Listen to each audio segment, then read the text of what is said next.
Ce matin, on vous parle d'une initiative qui, on l'espère, va inspirer des femmes qui vont vouloir embarquer. Ça s'appelle Vide ta sacoche et on en parle tout de suite avec la fondatrice, la coordonnatrice de l'initiative, Mariannick Chouari. Bonjour, Mariannick. Bonjour, Marie. Qu'est-ce que ça veut dire, Vide ta sacoche? Puis à qui ça s'adresse? En fait, Vide ta sacoche s'adresse aux femmes. Alors, c'est un projet communautaire qui vise à collecter auprès de la population des produits d'hygiène et des produits cosmétiques non utilisés. Alors, on invite les femmes à vider leur sacoche, à faire leur ménage de tiroirs de salle de bain ou de sacs à cosmétiques pour donner des produits qui vont servir à confectionner des sacs cadeaux pour les femmes dans le besoin de la région. Parce que je pense que vous l'avez remarqué, il y a souvent, dans des périodes de l'année, on fait appel aux dons, soit en argent, soit en denrées non périssables. Oui. Mais en ce qui concerne l'hygiène au féminin, entre autres, il y a un manque. Effectivement. Puis il faut le combler. Alors, ça vient d'une gang de filles qui a pensé à ça. Oui, effectivement. Bien, en fait, c'est une femme de mon entourage qui l'a fait pour un centre jeunesse de la région de Québec, Hélène Fréchette, qui est la responsable du service de garde à l'école de mes enfants. Et quand moi, j'ai entendu parler de son initiative que je trouvais vraiment brillante, je trouvais que c'était une belle idée. Ouais. J'ai dit, Hélène, il me semble qu'on pourrait faire ça à plus grande échelle. Je suis convaincue que si on en parlait dans la région, il y a des femmes qui embarqueraient parce qu'on a souvent des produits qu'on n'utilise pas, tout ça. Puis c'est un bon moyen de faire du bien dans notre communauté, de venir en aide à des femmes en difficulté, puis de mettre en valeur la solidarité féminine. Soyons un petit peu plus précises. Qu'est-ce qu'on cherche exactement? Parce que des fois, on a un rouge à lèvres qu'on a acheté, on va l'avoir utilisé 2 fois, la teinte ne nous plaît pas, mais on l'a utilisé. Ça, vous le prenez pas. Non, parce que ça. pour des raisons d'hygiène et de Exact. sécurité, on demande à ce que les produits soient non utilisés, non ouverts.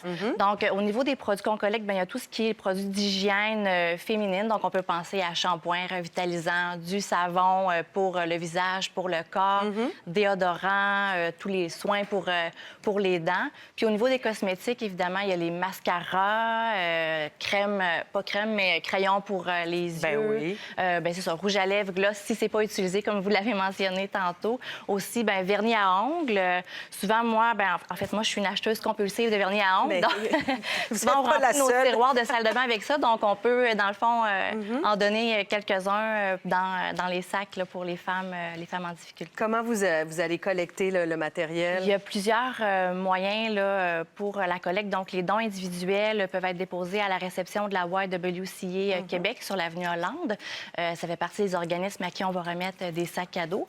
On a aussi des ambassadrices qui collectent des produits dans leur milieu de travail. Donc, s'il y en a qui sont intéressés à être ambassadrices pour collecter, bien évidemment, elles sont les bienvenues.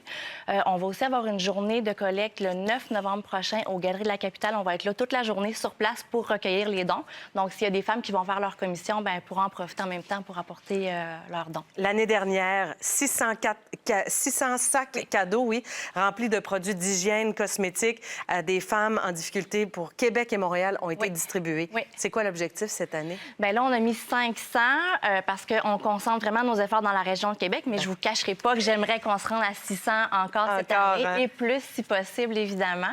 Donc, mais je suis convaincue qu'on va y arriver. À date, ça va déjà très bien, la collecte, mais on recueille les dons là, jusqu'à la mi-novembre.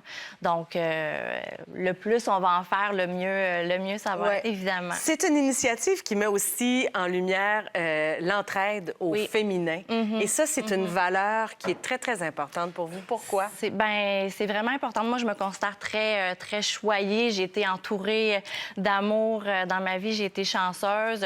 Il y a des femmes, malheureusement, qui ont eu moins de chance. Donc, moi, la cause des femmes est très importante. Puis je pense qu'entre femmes, premièrement, on peut s'inspirer mutuellement et je pense qu'on doit s'entraider. Puis pour moi, le projet Vide ta sacoche, c'est vraiment un bon moyen de mettre en valeur la solidarité féminine, l'entraide entre femmes. Je pense que de cette façon-là, on devient juste meilleur. Et, oui, tout à fait. On a dit beaucoup de choses. On vous a donné plein de rendez-vous. Vous allez facilement trouver les informations. Avec votre moteur de recherche, vous écrivez « Vide ta sacoche » et puis tout va vous apparaître. Oui. Merci beaucoup, Mariannick, Merci d'être venue nous voir. Et puis, Merci. bonne chance avec ça. Merci beaucoup. Merci.